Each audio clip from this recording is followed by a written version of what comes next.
She broke barriers, and Hollywood broke her. It's a stark, almost brutal statement, isn't it? A phrase that feels more like an epitaph than a biography. But for Dorothy Dandridge, it wasn't just a turn of phrase. It was the cruel, undeniable truth of her existence, a tragic summary of a life lived at the very crossroads of brilliance and heartbreak.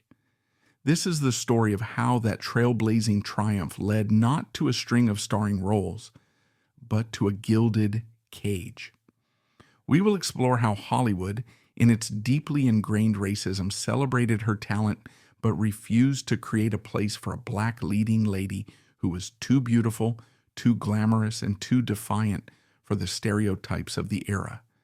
It's a story of devastating personal heartbreak that unfolded behind the glamorous facade, the lifelong anguish of caring for a daughter with severe brain damage, the pain of two catastrophic marriages that left her abused and financially ruined, and the ultimate humiliation of losing everything she had fought for. To truly understand the woman, we must first understand the world that forged her. Dorothy Jean Dandridge entered this world on November 9th, 1922, in Cleveland, Ohio. But her story, like that of so many African Americans of her generation, begins much earlier, rooted in the great seismic shift known as the Great Migration. Her father, Cyril Dandridge, was a cabinet maker and a minister, a man who, like millions of others, sought refuge from the oppressive, suffocating racial hierarchy of the Jim Crow South. He, along with her mother, Ruby, had made the journey from the South to the industrial North, chasing the promise of a better life, of economic opportunity, and perhaps most importantly, of a future where their children might breathe a little freer. Cleveland in the 1920s was a city of industry, a bustling, brawling metropolis built on steel and steam. For black families, it offered a stark contrast to the agrarian, violently segregated South. There were jobs, a growing black middle class, and established communities with their own churches, businesses, and social clubs.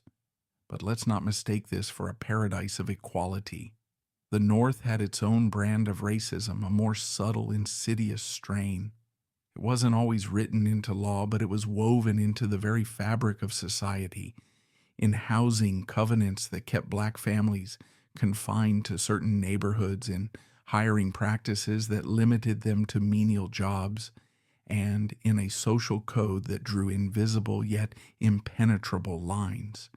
This was the world Dorothy was born into, a world of progress and possibility, but one where every single step forward was a fight, where the air of freedom was still tinged with the bitter scent of prejudice. Her home life, however, was anything but ordinary. It was dominated by one towering, formidable figure, her mother, Ruby Dandridge. Now, the term stage mother gets thrown around a lot, often conjuring images of pushy, ambitious women living vicariously through their children. Ruby was all of that, and so much more. She was a force of nature, a woman whose own dreams of stardom had been thwarted by the limitations of her time and race. She was an aspiring entertainer, a comedian and actress, and she saw in her two beautiful, talented daughters, Vivian and the younger Dorothy, a second chance, a chance to achieve the success that had eluded her. The girl's father, Cyril, left the family shortly before Dorothy was born.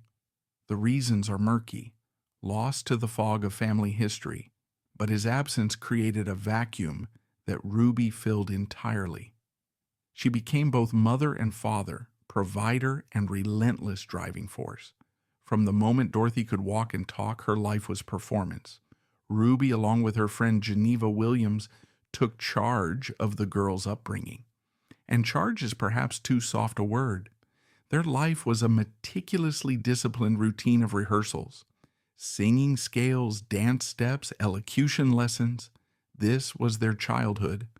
While other children were playing games in the street, Dorothy and Vivian were practicing harmonies in their living room. their every note and movement scrutinized by Ruby and Geneva. Geneva Williams, in particular, was known for her harsh, unyielding discipline. Accounts from Dorothy's later life paint a picture of a childhood devoid of warmth and affection, replaced instead with a grueling, almost militaristic training regimen. There was an expectation of perfection that was impossible for any child to meet. A missed note, a clumsy step, could result in severe punishment. This environment forged in Dorothy a paradoxical combination of traits that would define her for the rest of her life: an unshakable professionalism and a deep, gnawing insecurity, a dazzling stage presence that masked a desperate, lifelong yearning for love and approval. She learned at an incredibly young age how to put on a mask, how to perform not just for an audience, but for her own survival within her family. She was being molded into a star, but the parts of her that were just a normal, vulnerable little girl were being systematically suppressed, pushed down into the quiet, lonely corners of her heart. Before she was Dorothy Dandridge, the movie star, she was one half of the Wonder Children. It's a quaint, almost vaudevillian name, and that's precisely what it was. Ruby took her daughters on the road, booking them in churches, community halls, and theaters throughout the country. This was their education. They learned about rhythm and melody, about stage presence and audience engagement, but they also received a brutal first-hand education in the realities of Jim Crow America. Imagine this: two impeccably dressed little girls, symbols of youthful innocence and talent, traveling on segregated trains, sitting in the back of buses. Imagine them arriving in a new town, their hearts full of a song to sing, only to be met with signs that read, "Whites Only." They couldn't eat in the same restaurants as the white performers they shared a bill with. They couldn't stay in the same hotels. They often had to enter theaters through back alleys and service entrances, treated like servants right up until the moment they stepped into the spotlight. There's a particularly telling anecdote from this period. The girls were performing somewhere deep in the South. After their act, which brought the house down, they were thirsty. Dorothy, just a child, saw a water fountain backstage. Without thinking, she went to take a drink. A white stagehand lunged at her, shouting, yanking her away from the whites only fountain. It was a small moment, a fleeting indignity, but for a young, sensitive child, these moments accumulate.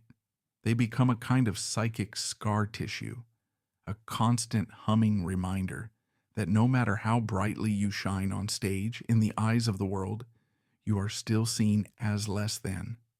This was the duality of her early life, adored for a few minutes under the hot, bright lights, and then immediately relegated to second-class status the moment she stepped off the stage.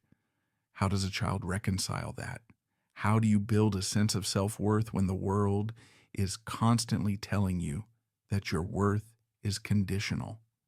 In the early 1930s, seeking greater opportunities, Ruby moved her family from Cleveland to Hollywood.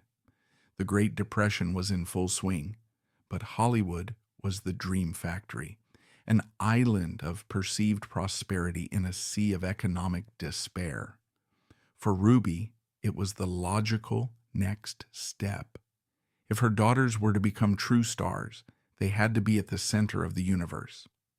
In California, their act evolved.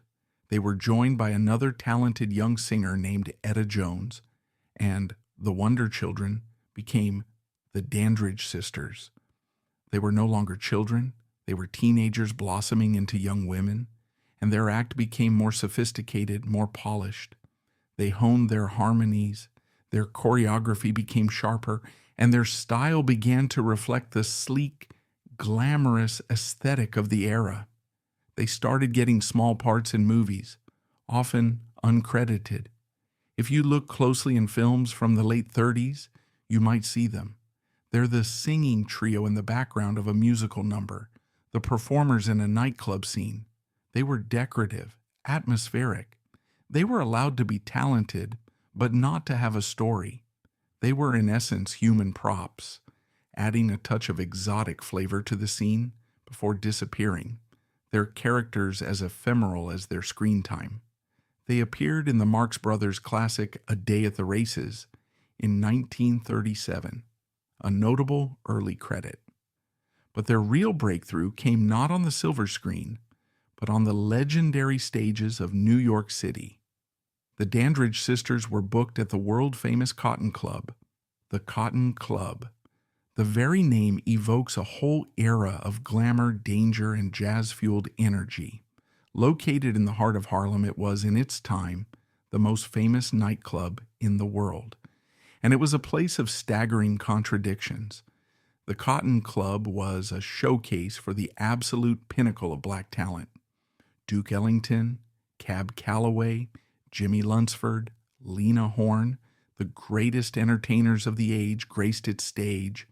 The music that poured out of its doors would come to define American culture. Yet the audience inside was strictly whites only.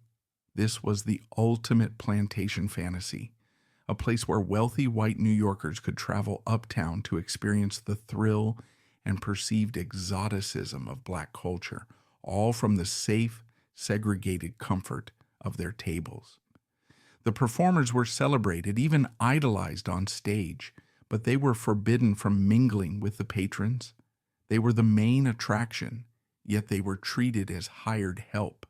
The decor itself was a caricature, designed to evoke a stylized, antebellum South with murals of plantations on the walls. It was a bizarre, racially charged dreamscape, and for a trio of ambitious young black women like the Dandridge sisters, it was the biggest stage in the world.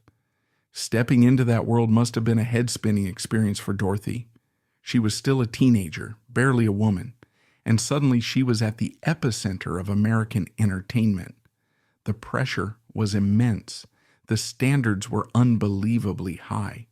You didn't just sing at the Cotton Club, you put on a show. The costumes, the choreography, the sheer force of personality required to command that stage. It was a trial by fire. And the Dandridge sisters thrived. Their act was a symphony of precision and charm. They sang in close, intricate harmony, their voices blending into a single silky ribbon of sound. Their movements were synchronized, elegant, and full of youthful energy. And in the center of it all was Dorothy. Even then, there was something different about her. While Vivian and Etta were polished performers, Dorothy had that indefinable quality, that it factor. There was a vulnerability in her eyes that drew you in, a subtle smoldering charisma that hinted at a deep well of emotion just beneath the polished surface. She wasn't just singing the words, she was feeling them. You can see it in the few surviving clips from this era. She connects with the camera, with the audience, in a way that feels incredibly personal and direct. They shared the bill with legends. Imagine being a teenager and waiting in the wings, while Duke Ellington led his orchestra, or watching the manic, brilliant energy of Cab Calloway's Hi-de-Ho. They were rubbing shoulders with greatness, soaking it all in. This was their university, a master class in performance and survival. They learned how to handle an audience, how to project confidence, even when they were terrified, and how to navigate the complex, often treacherous, racial and social politics of the entertainment world. Their success at the Cotton Club led to other high-profile gigs. They toured Europe, performing in London and Paris, where they were received with a warmth and lack of overt segregation that was a revelation to them. For a brief time, they were able to experience a world where their talent was the only thing that mattered, not their skin color. This experience planted a seed in Dorothy's mind, a yearning for a world without the suffocating constraints she had always known, a desire to be seen and judged not as a black performer, but simply as an artist. But these moments were fleeting. They always had to return to America, to the back doors, and the invisible lines, to the world that celebrated their rhythm but denied their humanity. The Dandridge sisters' act was a success, but it was also a gilded cage. Dorothy was beginning to feel the first stirrings of a different ambition. She was a gifted singer, but she wanted to be more. She wanted to be an actress. She wanted to tell stories, to inhabit characters, to express the complex emotions she felt roiling inside her. The synchronized harmonies and matching gowns of the sister act were beginning to feel constricting. She was part of a trio, but a solo star was waiting to be born. And as the 1940s dawned, bringing with it a world war and a seismic shift in American culture, Dorothy Dandridge was standing on the precipice of a new chapter, ready to step out of the chorus line and into her own singular spotlight. The journey, however, would be more perilous and more painful than she could ever imagine. Having conquered the legendary stages of Harlem and toured the world, the Dandridge sisters had reached the zenith of what a black female trio could achieve in the 1940s. But for Dorothy, standing in perfect synchronized harmony was no longer enough. The ambition that had been sparked on European stages and forged in the competitive fire of the Cotton Club now demanded a singular spotlight. To step out on her own was to leave the only safety net she had ever known, requiring a complete and daring reinvention.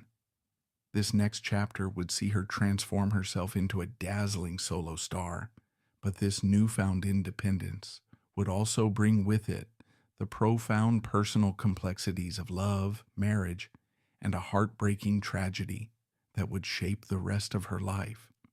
The end of the Dandridge sisters wasn't a dramatic, acrimonious split, but rather a quiet, inevitable evolution. By the early 1940s, the sisters were heading in different directions. Vivian married and sought a more settled life, away from the relentless grind of touring. Etta Jones also moved on, but for Dorothy, settling down was the furthest thing from her mind. The seed of solo ambition that had been planted during her travels in Europe, nurtured in the wings of the Cotton Club, was now in full bloom. The safety and precision of the trio act, once a source of comfort, now felt like a beautifully tailored straitjacket. She yearned to express the full range of her voice, her personality, her artistry, without compromise or choreography. It was a frightening step, leaving the built-in support system she had known her entire life, but it was a necessary one. The world knew Dorothy as one of three. She was determined to make them know her as one of one. Stepping out on her own, however, meant redefining herself entirely. She couldn't just be the charming girl-next-door singer from the trio. To command a stage by herself, to hold the attention of the sophisticated, often jaded nightclub audiences of Los Angeles and New York, she needed a new persona, and the image she crafted was nothing short of revolutionary. For a black woman in the 1940s, she transformed herself into a chanteuse, a creature of pure glamour and smoldering sensuality. This wasn't the mammy archetype Hollywood was comfortable with, nor was it the tragic mulatto trope. This was something else entirely. This was a black woman who was sophisticated, in control, and unapologetically desirable. Imagine the scene: a dimly lit supper club, the clinking of cocktail glasses, a haze of cigarette smoke hanging in the air. The band plays a soft intro, and then she appears, draped in a figure-hugging gown of silk or satin, her shoulders bare, diamonds sparkling at her throat. She doesn't rush to the microphone. She owns the stage, her every movement deliberate, graceful, magnetic. And then she sings. Her voice, which had once blended into perfect harmony, was now a solo instrument of incredible nuance and power. She could be playful and coy, as on her signature tune, Blow Out the Candle, her voice a suggestive whisper that promised more than it said. but she could also delve into the deep, aching melancholy of a torch song, her voice breaking with an emotional honesty that could silence a room. This persona was a carefully constructed act of defiance. In an era where black female sexuality was either ignored or grotesquely caricatured, Dorothy presented it as something elegant, powerful, and worthy of admiration. But it was a double-edged sword. It made her a star on the nightclub circuit, but it also made her dangerous in the eyes of mainstream white America. It typecast her, creating a persona so potent that it would later be difficult for audiences and studio heads to see her as anything else. She became a fixture in the most exclusive clubs like the Macombo and Ciro's in Los Angeles and venues in Las Vegas. And it was in these spaces that she came face to face night after night with the infuriating hypocrisy of American racism. She could be the star, the main attraction, the reason the club was packed to the rafters with wealthy white patrons who applauded her, who were mesmerized by her. But the moment her set was over, she was often reminded of her place. The most infamous and perhaps most emblematic story of this period took place at the Last Frontier Hotel in Las Vegas in 1951. She was the headliner, her name ablaze on the marquee. Yet she was forbidden from using the hotel's swimming pool. The management, bowing to the racist attitudes of the time, insisted that if she were to swim, they would have to drain the entire pool afterward. It was a humiliating, deeply insulting policy. In a quiet, dignified act of protest, Dorothy, after her show, walked to the edge of the pristine moonlit pool and defiantly dipped her toe into the water. True to their word, the management had the pool drained and scrubbed the next day. The incident, small as it may seem, was a perfect metaphor for her entire career. She was allowed to entertain them, to be the object of their fantasy from a distance, but she was not allowed to share their world, to dip more than a toe into the waters of true equality. She was good enough to be the star, but not good enough to be a guest. Amidst this grueling schedule of performance and prejudice, love entered Dorothy's life. And not just any love, but what appeared to be a fairy tale romance. His name was Harold Nicholas, and if Dorothy was rising royalty in the world of black entertainment, Harold was already a king. He was the younger half of the legendary Nicholas brothers Fayard and Harold, arguably the greatest dance duo the world has ever seen. They weren't just dancers, they were acrobatic artists who defied gravity with a combination of tap, ballet, and gymnastics that was simply breathtaking. Fred Astaire himself called their jump and jive sequence from the film Stormy Weather the greatest musical number he had ever seen. Harold was handsome, charismatic, and phenomenally talented. Dorothy was beautiful, elegant, and on the cusp of solo stardom. When they met, sparks flew. On the surface, they were the perfect power couple, a union of two of the most brilliant lights in Black Hollywood. They married on September 6, 1942. Dorothy was just 19 years old. The marriage offered a respite from the constant travel and the watchful, controlling eyes of her mother, Ruby. For the first time, Dorothy had a home of her own, a husband, and the promise of a life beyond the stage. She soon became pregnant, and for a moment it seemed as though she might finally find the simple, unconditional love and stability she had craved since childhood. But the fairy tale began to unravel almost immediately. Harold, while a brilliant performer, was a restless soul and an inveterate womanizer. The demands of his career kept him on the road constantly, and his fidelity was, to put it mildly, questionable. Dorothy, meanwhile, was left alone for long stretches, grappling with the anxieties of her first pregnancy. The mask of the sophisticated nightclub singer hid a young woman who was deeply insecure, who desperately needed the affection and reassurance her husband was unwilling or unable to provide. The birth of their daughter, Harolyn Suzanne Nicholas, on September 2nd, 1943, should have been the happiest day of Dorothy's life. Instead, it became the source of a wound that would never fully heal. The story of that day is heartbreaking. When Dorothy went into labor, Harold was nowhere to be found. It's been alleged that he was out on the golf course, or perhaps with another woman. In the frantic moments that followed, Dorothy's mother, Ruby, arranged for a car, but there was a crucial delay in getting Dorothy to the hospital. By the time they arrived, the birth was complicated. The doctors had to use forceps to deliver the baby. Harolyn, who they nicknamed Lynn, was a beautiful baby. For a while, everything seemed normal. But as the months turned into a year, and then two, Dorothy began to notice that Lynn wasn't developing like other children. She wasn't speaking. She seemed detached, locked away in a world of her own. The devastating diagnosis finally came. Harolyn had suffered severe brain damage, a result of oxygen deprivation, anoxia, during the delayed birth. She would require lifelong specialized care.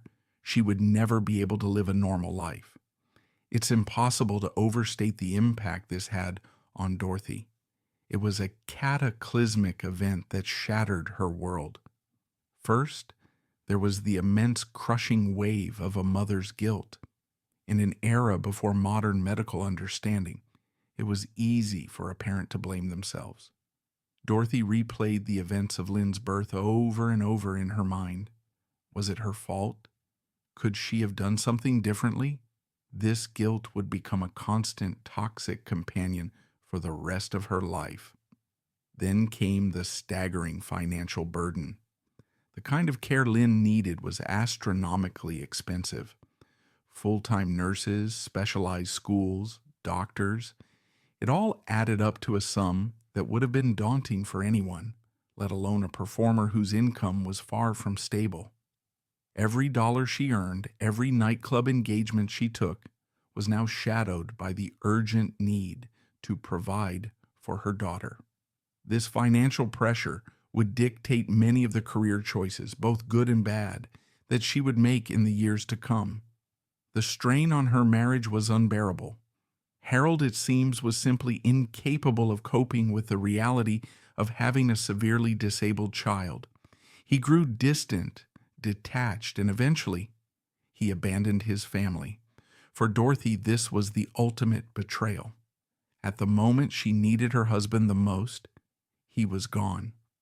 The divorce was finalized in 1951.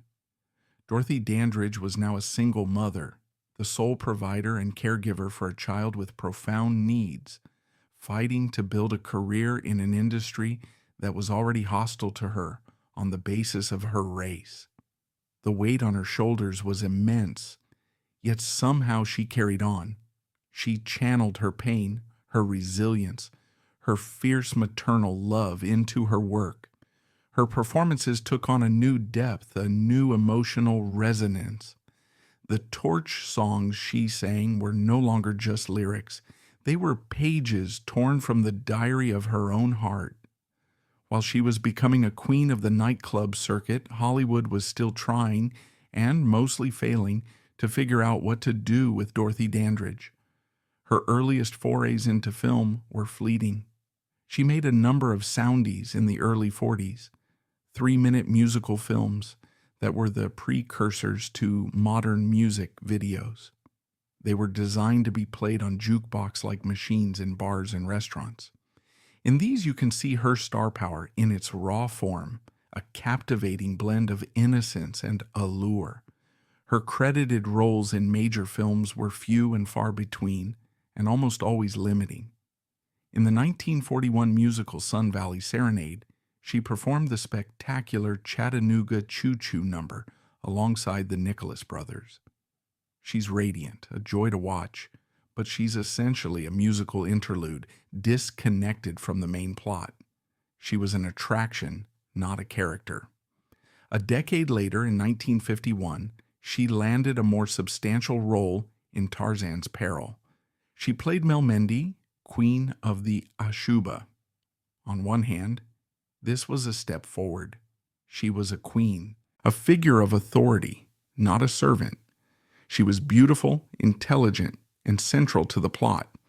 But it was still a jungle picture, a genre rife with colonialist undertones and racial stereotypes. It was one of the few avenues where a black actress could play a powerful role, but that power was always framed within a context that Hollywood deemed exotic and primitive. It was a gilded cage of a different sort. The real turning point, the film that proved she was more than a singer, more than a pretty face in an exotic costume, came in 1953. The film was Bright Road. It was a quiet, modest, but deeply significant film from MGM. It told the story of a dedicated young teacher at a small all-black elementary school in the South. For the first time, Dorothy was given a leading dramatic role in a major studio picture. She played Jane Richards, an idealistic teacher trying to connect with a troubled student.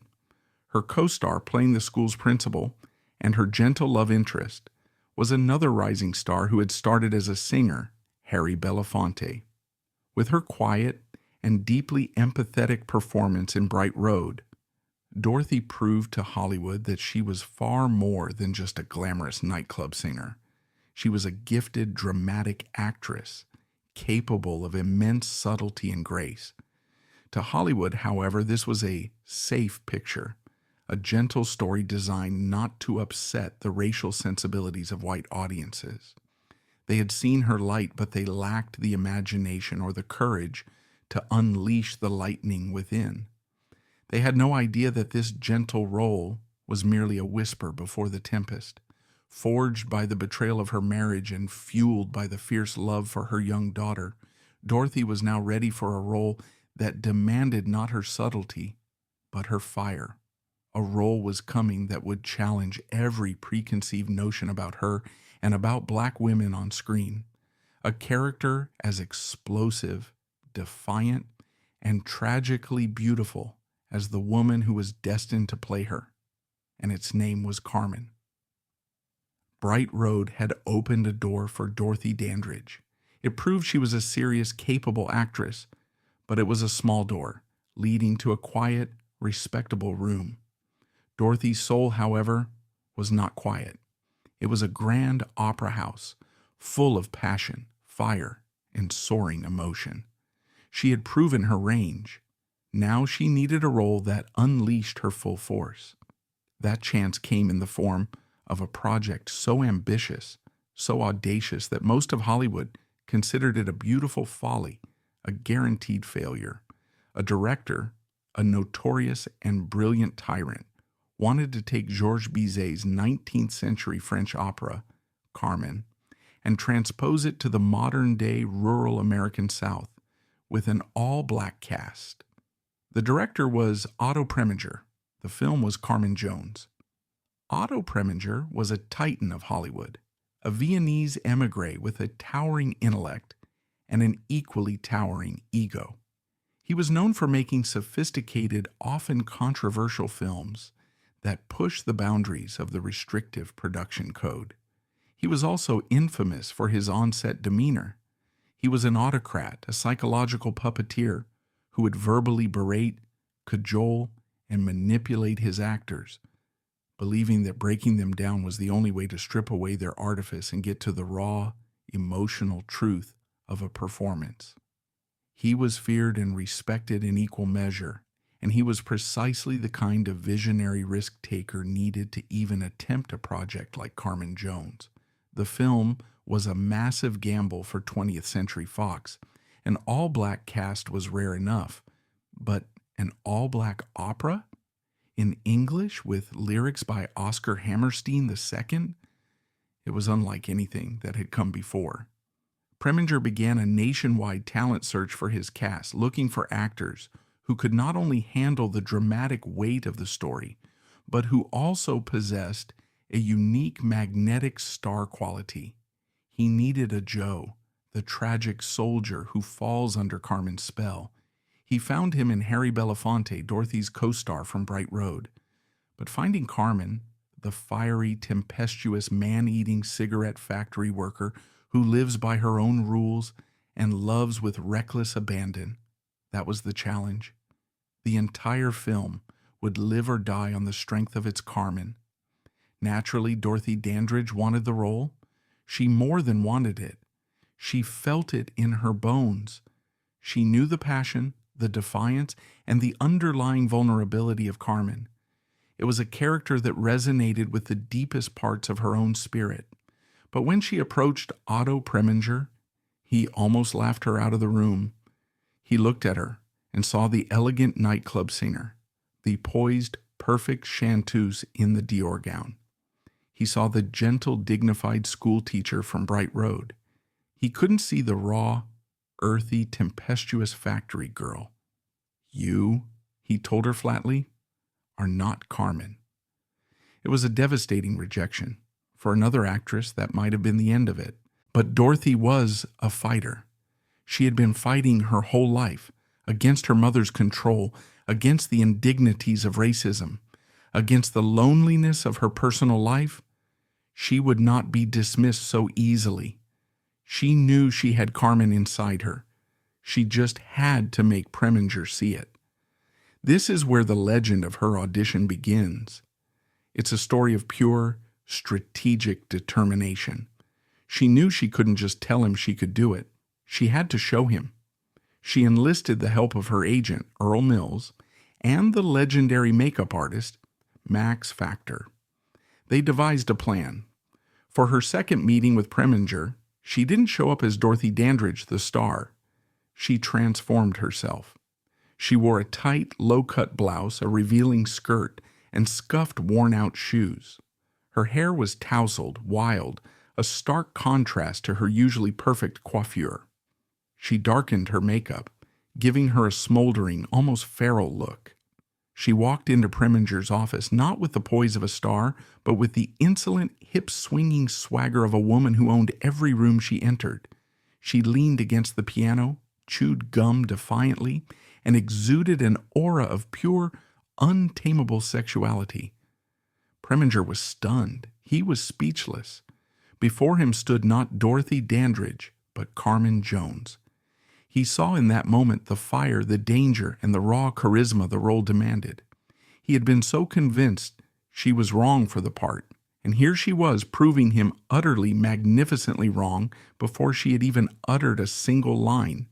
She had the role. The fight was over, but the battle was just beginning. Filming Carmen Jones was a grueling, transformative experience for Dorothy. Preminger, having seen the fire within her, was now determined to draw every last ounce of it out for the camera. His methods were brutal.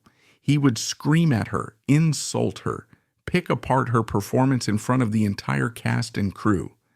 He pushed her to the edge of her emotional endurance, day after day. It was a calculated cruelty, designed to shatter the poised, controlled exterior she had built up over a lifetime of performance. He wanted to break through to the raw, wounded, and defiant woman beneath, because he knew that was where the real Carmen lived. It was a deeply painful process. Dorothy, who craved approval and affection, was being systematically dismantled by this brilliant, tyrannical man. Yet paradoxically, it worked. The constant pressure, the psychological warfare, stripped away her inhibitions. Her performance became fearless, unvarnished, and utterly electrifying.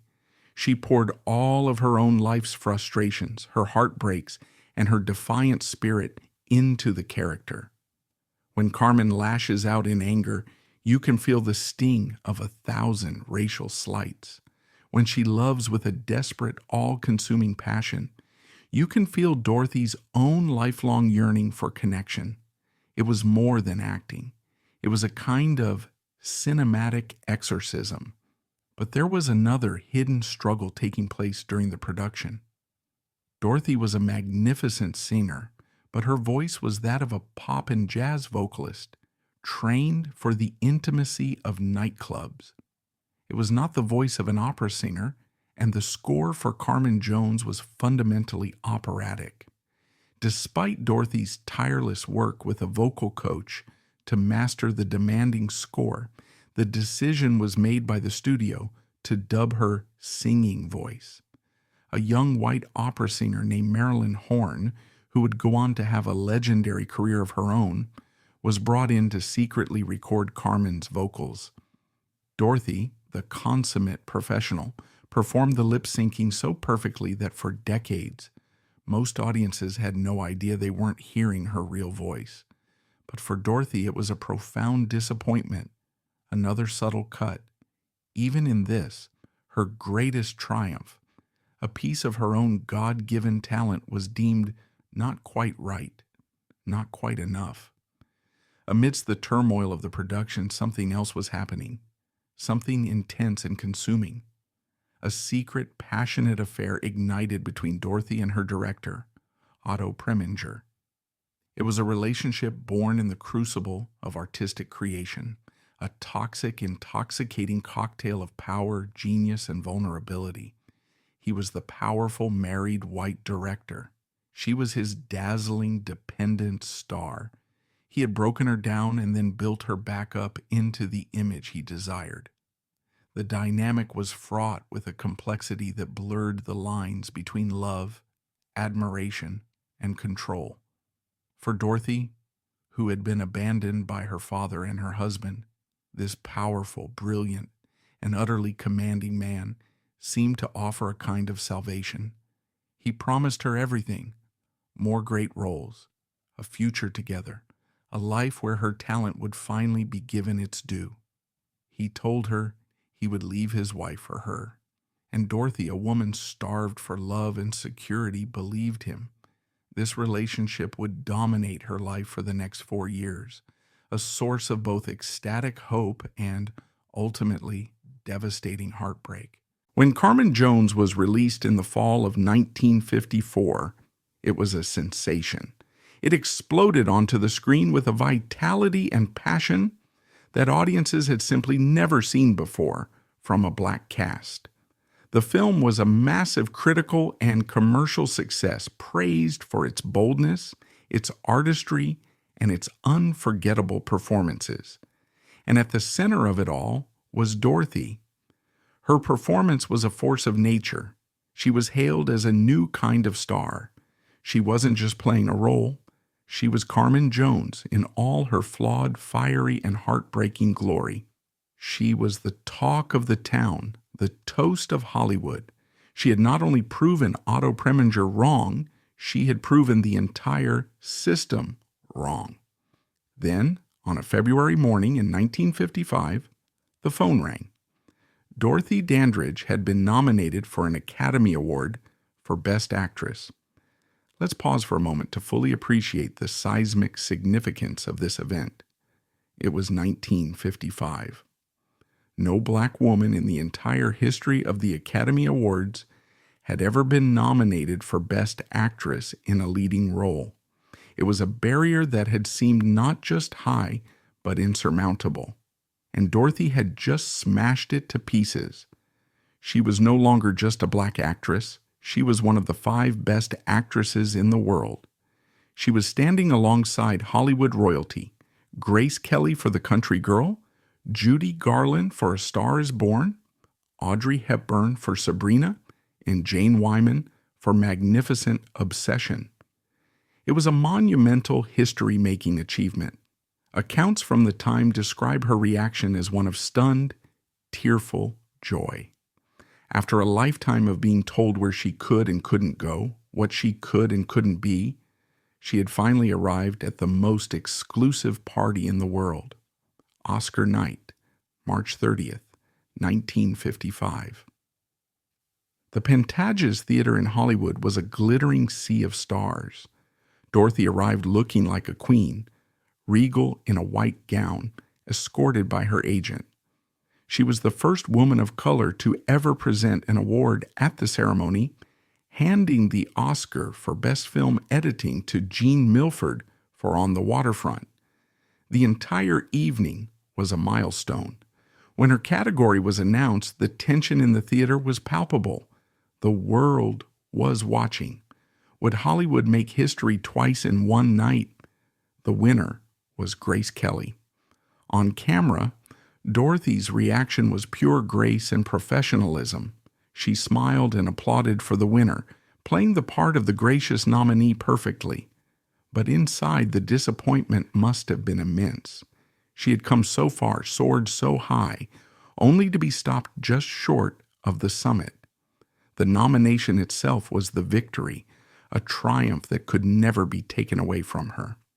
But it also marked the beginning of a cruel paradox. She had reached the absolute peak of the mountain, a height no black actress had ever scaled before. But as she stood there, an Oscar-nominated icon, she looked around and realized, with a dawning, terrifying clarity, that in the segregated landscape of 1950s Hollywood, there was nowhere else for her to go but down. In the immediate aftermath of the Oscars, Dorothy Dandridge should have been the most sought-after actress in Hollywood. She was beautiful, talented, and now an Academy Award nominee. Her name had prestige. Her face was on the cover of magazines, including being the first black woman to grace the cover of Life. The offers should have been pouring in. But they weren't. Not the right ones, anyway. The problem was that her performance as Carmen was too powerful, too iconic. She had embodied the sexually liberated, defiant woman so completely that the conservative, male-dominated studios didn't know what to do with her. They couldn't plug her into the girl-next-door roles that went to actresses like Doris Day, nor could they cast her in the sophisticated romantic comedies that were Audrey Hepburn's domain. And the Hays Code, which strictly forbade depictions of interracial romance, meant she couldn't be cast as a romantic lead opposite any of the major white male stars of the day. She was trapped by her own triumph. The very role that made her a legend also put her in a box. She was offered roles as slave girls, as the native women in Jungle Pictures, as troubled singers in stories that were pale imitations of her own life. She turned them down, determined to maintain the artistic integrity and dignity she had fought so hard to win. She famously refused the supporting role of Tuptim in The King and I, a role she desperately wanted when it was a lead on Broadway because the studio had cut it down significantly for the film version. She told her agent, "It's not a role befitting an Oscar nominee." She was holding on to her value, refusing to be devalued. Her hopes, both professional and personal, rested on one man, Otto Preminger. He had promised her the lead role in his next major film, Saint Joan, the story of Joan of Arc. He had also promised to cast her as Bess in his eagerly anticipated film adaptation of the opera Porgy and Bess. And, most importantly, he had promised to leave his wife and marry her. For 4 years, she held on to these promises. She put her career on hold, waiting for him. She remained his secret lover, existing in the shadows of his life, believing that he was her champion, her partner, her future. But the promises of powerful men in Hollywood, she was about to learn, were often as fleeting and insubstantial as the images they projected onto the silver screen. The future that should have been golden was already beginning to tarnish, flake by flake. Standing on the stage of the Pantages Theater, an Academy Award nominee, Dorothy Dandridge had reached a summit no black woman had ever scaled before. It was a moment of pure historic triumph. But the view from the top of that mountain revealed a cruel and desolate landscape. The very performance that had made her a legend had also trapped her in a gilded cage, leaving a racist and unimaginative Hollywood at a loss for what to do with her. The next chapter of her life would not be a victory lap, but a long and frustrating waiting game, defined by the hollow promises of the powerful man she loved. It was an era of professional compromise and mounting disillusionment, where the glow of Oscar night would slowly give way to the shadows of personal betrayal and a devastating second marriage that threatened to undo everything she had fought so hard to achieve. To be an icon is to be a symbol. And in the years immediately following Carmen Jones, Dorothy Dandridge was a symbol of hope, a beacon of possibility. But to be a human being is to live with the daily grinding reality of that symbolism. While the world saw the Oscar nominee, the barrier breaker, Dorothy herself was living in a state of suspended animation, a frustrating and increasingly painful limbo. Her professional life, and indeed her personal happiness, had become tethered to the promises of one man, Otto Preminger. She had placed her faith in him, not just as a director who could guide her career, but as the man who held the key to her future, promising marriage and a life together. For 4 long years, she waited. The first promise to crumble was St. Joan. Preminger had discussed the coveted role of Joan of Arc with Dorothy, an idea so radical for the time, a black woman playing a French national hero and Catholic saint, that it was breathtaking in its audacity. For Dorothy, it was the ultimate dream role, a chance to completely transcend race and prove herself as a classical actress of the highest order. But it was not to be. In a move that felt like a public betrayal, Preminger launched a massive, highly publicized international talent search for an unknown to play the part. The role ultimately went to a young, blonde American teenager named Jean Seberg. The message, whether intended by Preminger or forced by the studio, was clear. Hollywood was willing to make a star of an unknown white girl, but it was not willing to cast its Oscar-nominated black star in a role that defied racial convention so completely. For Dorothy, it was a bitter public humiliation. Still, she held on to the hope of Porgy and Bess. Producer Samuel Goldwyn was mounting a lavish, big-budget film adaptation of the celebrated George Gershwin opera, and the roles of Porgy, Bess, and Sportin' Life were the most significant black roles to come to Hollywood in a generation. But the project was steeped in controversy within the black community. Many prominent figures, including Dorothy's friend and 2-time co-star Harry Belafonte, found the story's depiction of its characters, impoverished, gambling, superstitious, to be a painful collection of stereotypes. Belafonte publicly condemned the story and refused the role of Porgy. Dorothy initially shared these reservations.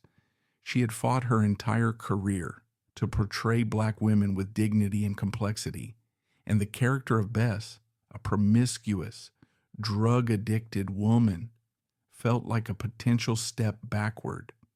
But then Otto Preminger signed on to direct. He wanted her and only her for Bess. She was now caught in an agonizing dilemma. To stand on principle and refuse the role could mean the end of her film career, and more devastatingly, the end of her creative and personal partnership with Preminger. To accept it meant compromising her own ideals and potentially alienating herself from her community. In the end, the desperate need to work and the desperate hope of solidifying her bond with Otto won out. She agreed to play Bess, but even this decision became a source of pain.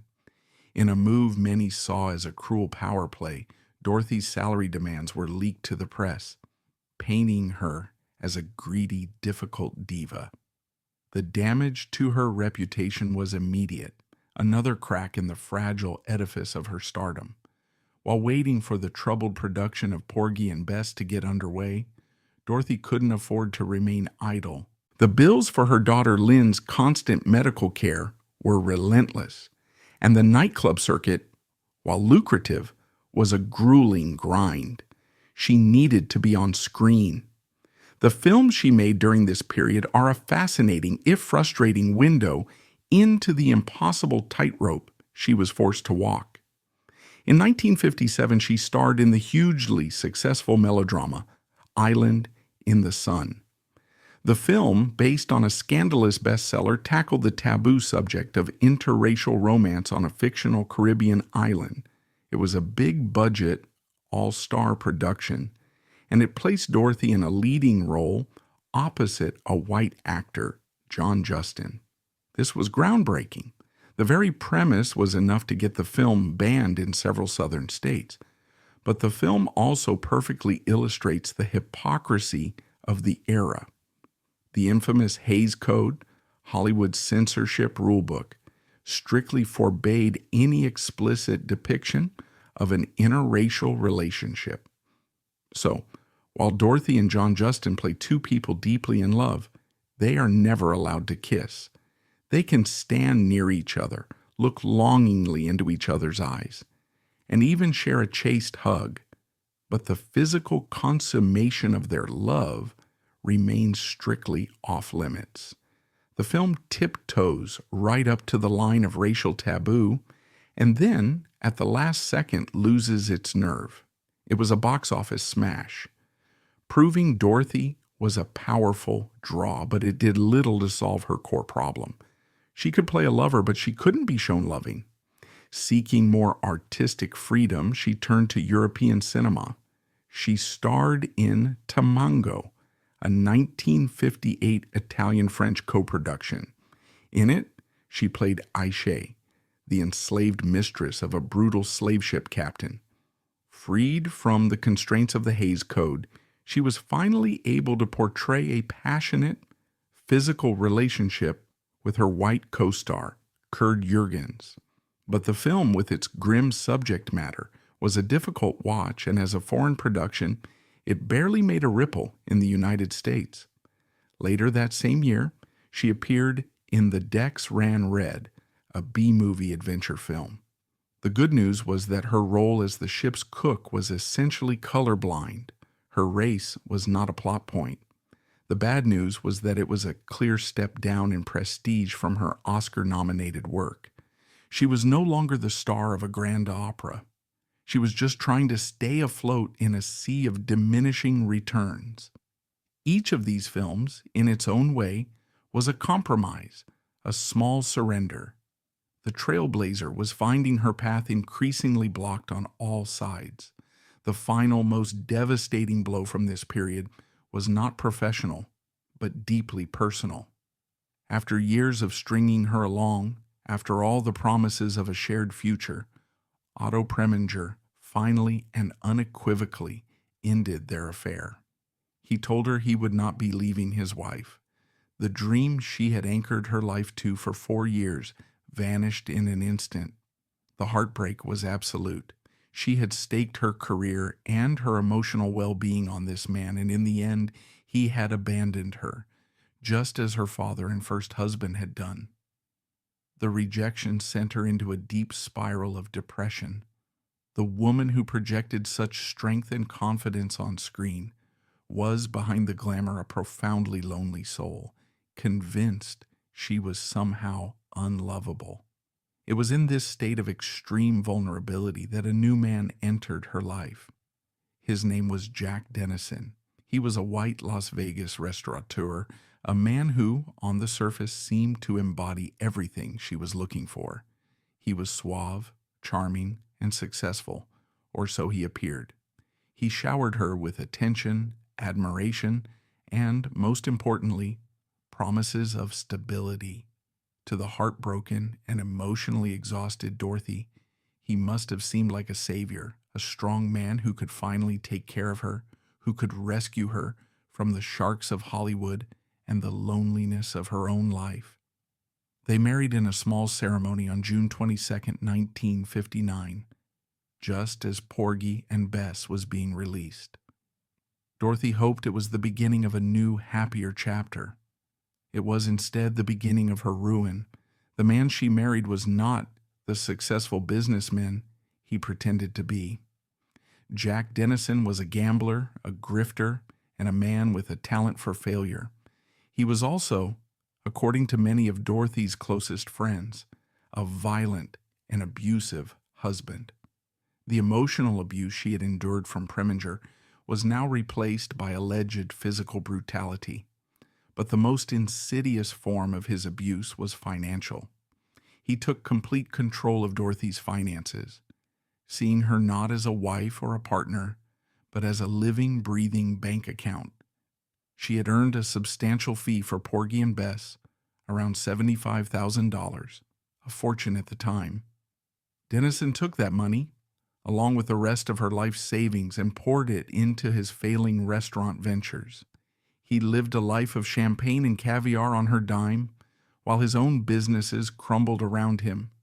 Dorothy, who had always been so meticulous about her finances, so driven by the need to provide for her daughter, was now powerless, watching as the security she had worked her entire life to build was systematically dismantled by the man who had promised to protect her. The collapse was swift and brutal. The bills piled up. Creditors began to call. By 1962, the unbelievable had happened. Dorothy Dandridge, the international star, the Oscar nominee, the woman who graced the cover of Life magazine, was forced to declare bankruptcy. She lost everything. Her beautiful home in the Hollywood Hills, her furs, her jewels, all gone. She was left with almost nothing. The most devastating consequence of this financial ruin was its impact on her daughter.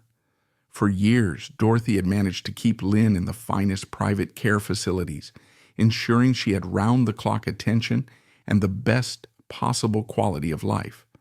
Now, penniless, she could no longer afford it. With a heart broken by guilt and shame, she had to make the agonizing decision to place Lynn in a state institution. For a mother who had dedicated her entire life to providing for her child, this felt like the ultimate failure.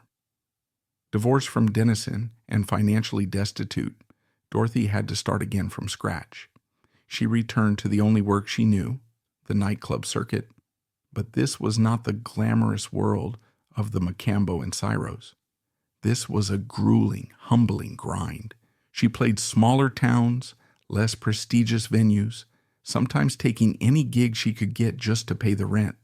She was still Dorothy Dandridge, and she still put on a magnificent show. But the context had changed. The desperation was palpable. To cope with the immense stress, the depression, and the physical pain from years of demanding performances, she began to rely more and more on alcohol and prescription medication. Friends from this period recall a noticeable change. The vibrant, incandescent one they had known was fading, replaced by someone more fragile, more anxious, her famous smile often failing to reach her sad, haunted eyes. Yet even at this absolute nadir, the flicker of her fighting spirit remained. She was down, but she was not out. She continued to work, to perform. She planned a comeback. She began working with a new manager and booking agents who believed in her. There were talks of a new record deal, of a nightclub engagement in New York that could put her back on top, and even whispers of a potential new film role in Mexico. In the final years of her life, even as the shadows lengthened around her, Dorothy Dandridge was still reaching for the light, still fighting for one more chance to show the world the star she knew she still was. The world, however, was running out of time to see it. Bankrupt, divorced, and heartbroken, Dorothy Dandridge had been systematically stripped of her home, her fortune, and the ability to care for her daughter in the way she always had. For many, this would have been an unsurvivable blow, the final crushing defeat in a lifetime of struggle. Yet, even from this place of absolute devastation, the flicker of her defiant spirit remained. This final chapter is not simply a story of decline, but a testament to her incredible resilience. It is the story of a fighter's last stand, of a determined and courageous attempt to stage a comeback against impossible odds, even as the personal demons of depression and dependency closed in. It is the story of her final days, a period of fragile hope that makes her sudden, tragic end all the more heartbreaking.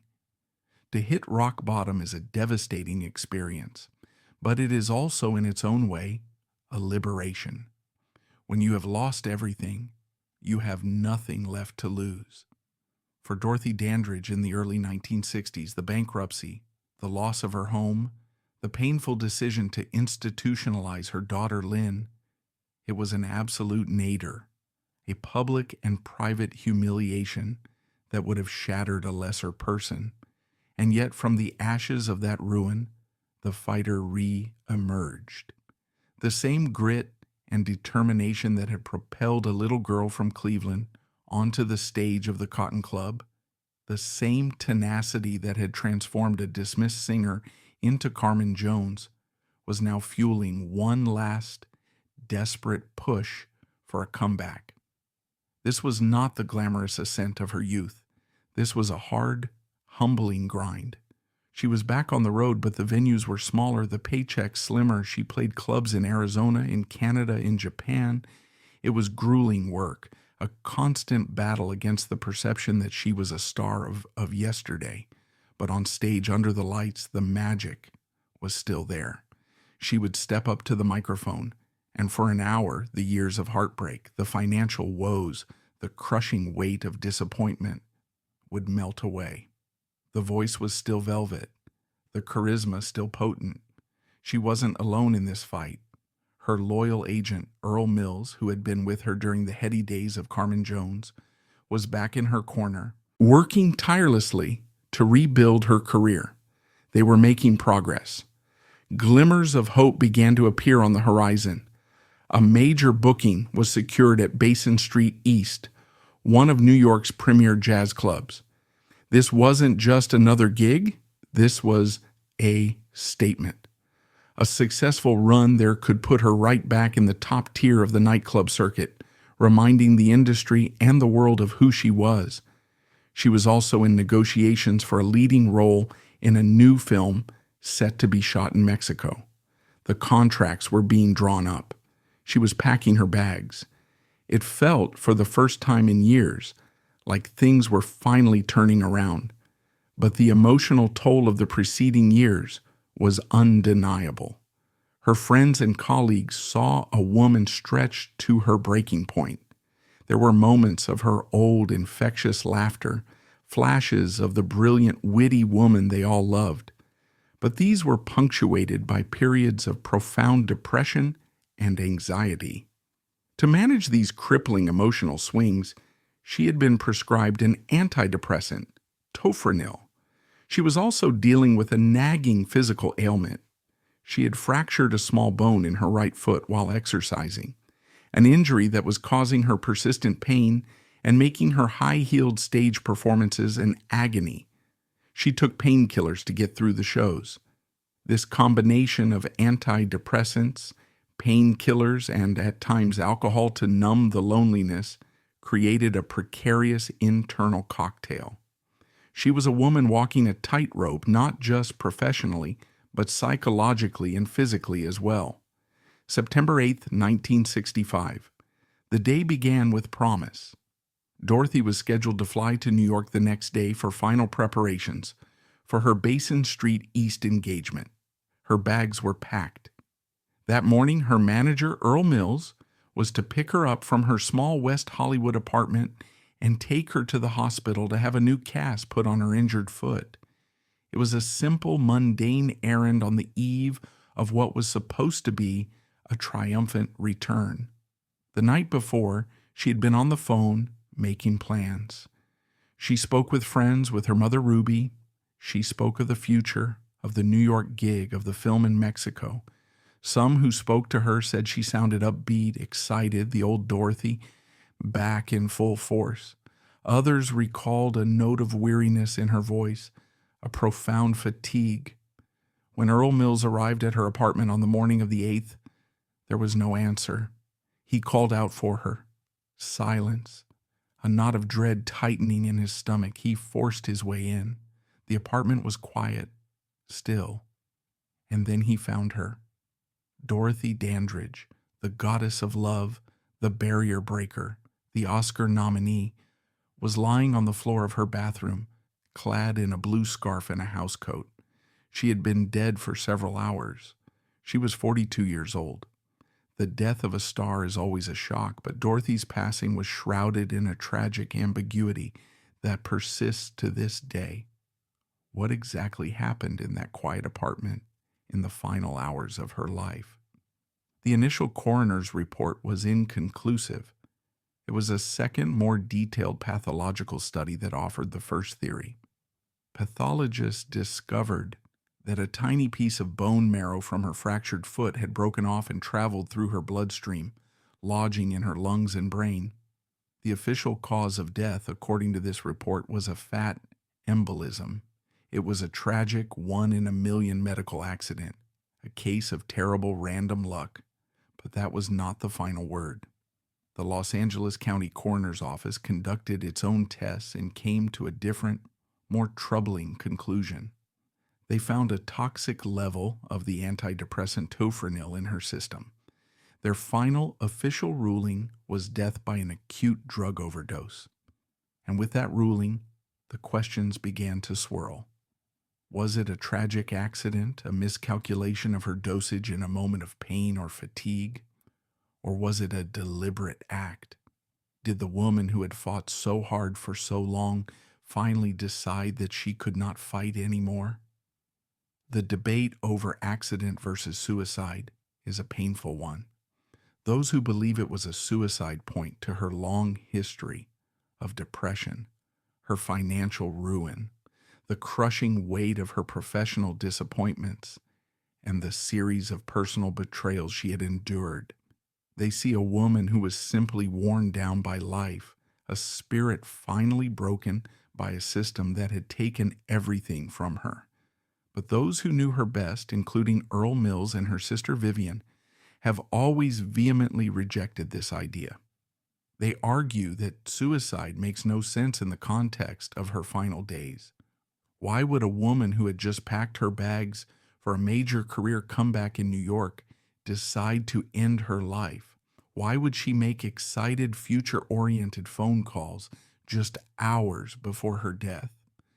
They point to the embolism theory as the more likely truth, or if it was an overdose, a tragic miscalculation, perhaps taking a pill in the middle of the night, forgetting she had already taken one. They remember a fighter, a survivor, a woman who, despite everything, still clung fiercely to hope. The tragic truth is, we will never know for sure. Her death, like so much of her life, remains a heartbreaking enigma, a final, unanswered question. The immediate reaction to Dorothy's death was a brief, intense outpouring of grief. Her funeral was attended by stars and friends who mourned the loss of a great talent and a beautiful soul. But in the years that followed, a strange collective amnesia seemed to set in. Mainstream Hollywood, the industry she had challenged and tried so hard to conquer, largely forgot her. She became a footnote in film history, a trivia question, her monumental achievements fading into the background. For a generation, her name was known only to film buffs and to those in the Black community who remembered the hope she had once inspired. But a light that bright can never truly be extinguished. By the 1990s, a new generation began to rediscover her story. And in 1999, her life was brought vividly back into the public consciousness with the award-winning HBO film Introducing Dorothy Dandridge, starring a young actress named Halle Berry, who poured her heart and soul into the role. And it was Halle Berry, 3 years later, who would bring Dorothy's legacy full circle in one of the most emotional and unforgettable moments in Oscar history. In 2002, Halle Berry won the Academy Award for Best Actress for her role in Monsters Ball. She was the first and, to this day, the only Black woman to ever win that award. Standing on that stage, clutching the Oscar that had eluded Dorothy nearly half a century earlier, she did not speak of herself. Through tears of overwhelming emotion, She paid tribute to the woman who had made her own journey possible. Archival clip of Halle Berry's Oscar speech, or the narrator reading it with deep emotion. This moment is so much bigger than me. This moment is for Dorothy Dandridge, Lena Horne, Diane Carroll. It's for the women that stand beside me, Jada Pinkett, Angela Bassett, Vivica Fox, and it's for every nameless, faceless woman of color that now has a chance because this door tonight has been opened. In that moment, Dorothy's struggle was no longer a forgotten tragedy. It was the foundation of a historic victory. The door she had cracked open with all her strength in 1955, the door that had slammed shut on her own dreams, had finally been kicked wide open. Her legacy is not just in the films she made, but in every actress of color who has been given a chance to be a leading lady, to be a romantic interest, to be a complex, multi-dimensional human being on screen. Her sacrifice had, at last, found its validation. So we return to where we began. She broke barriers, and Hollywood broke her. The statement remains brutally true. Hollywood, and the society it reflected, took her talent, consumed her beauty, and ultimately offered her too little in return.